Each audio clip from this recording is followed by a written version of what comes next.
Tonight on the Midnight Horror Hour of Things Creepy, Crawly, and Futuristic, July 13th, 1959, a group of 7 Navy scientists have been handpicked by Washington and sent to a small island in the Pacific Ocean.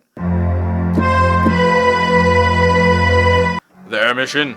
To try and find a cause behind the horrifying chain of natural disasters that has been devastating the country.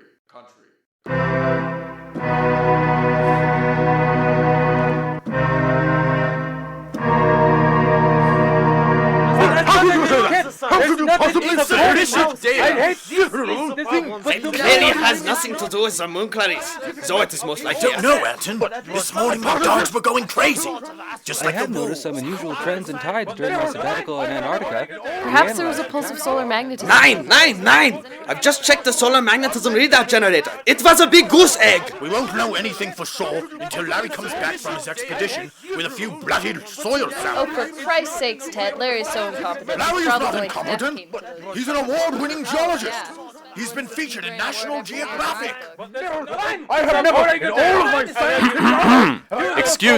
Excuse me, everyone. Might I voice an interesting theory?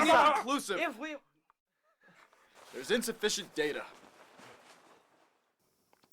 We seem to be looking to the heavens for answers here. Perhaps out of habit, our first inkling is to ask the stars for guidance, or perhaps out of hope. But I would like to consider a different source, a place so hot, torturous, and miserable many of you would fear even thinking about it. Hell? No.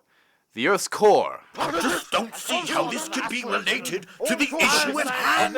It is true that the Earth's rotation has been slowing down for some time now due to a phenomenon called tidal friction, and this speed could very well have helped sustain combustion within the Earth's core. Are you suggesting that the Earth's core will stop combustion? Hardly. I am suggesting that the decrease in speed at the planet's core greatly changes elemental composition, and I would guess that there would be an abundance of hydrogen. The recent frequency of earthquakes and volcano eruptions could very well be due to small explosions of hydrogen at the Earth's core. But that's preposterous. The temperature at that depth. Wait for Larry to come back with samples. I have a test to prove that my theory is correct.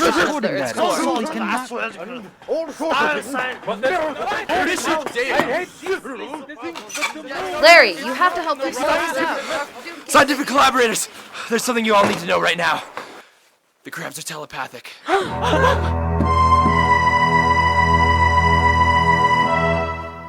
Meanwhile, Sally and Chase are trapped in the church from which they've chosen to elope at the tender age of 17.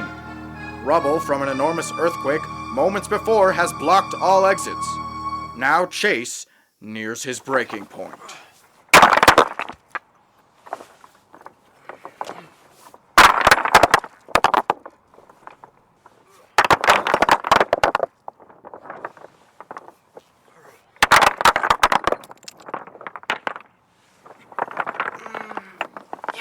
Yes! Sally! Come look! I've cleared enough of the rubble away for us to climb out of here. You can feel the fresh air. Sally! Sally, aren't you hearing me? I found a way out. Where will we go? What? What do you mean? We came to Las Vegas to elope. We don't know anybody. We have no place to go. And those things are out there. I know, Butternut, but we can't stay here. It's not structurally stable. It could collapse on top of us.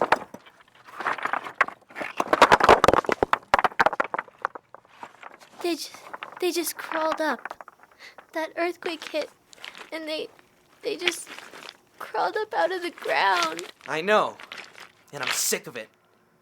We need to leave, now. What if we die?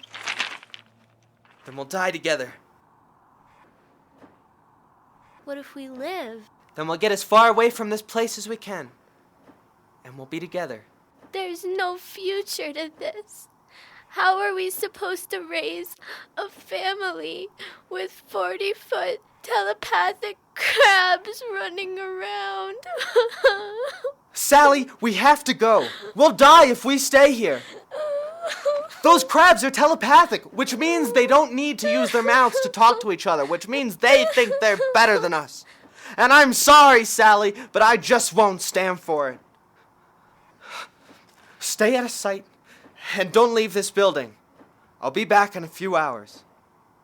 I love you. Chase, don't. Chase.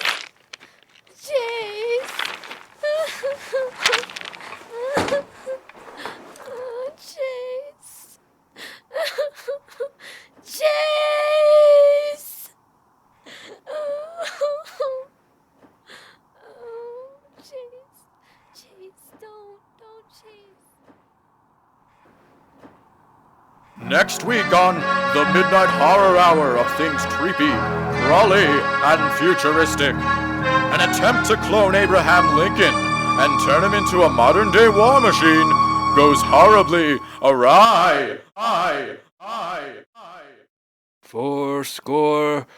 77 years ago, I wasn't so hungry for brains.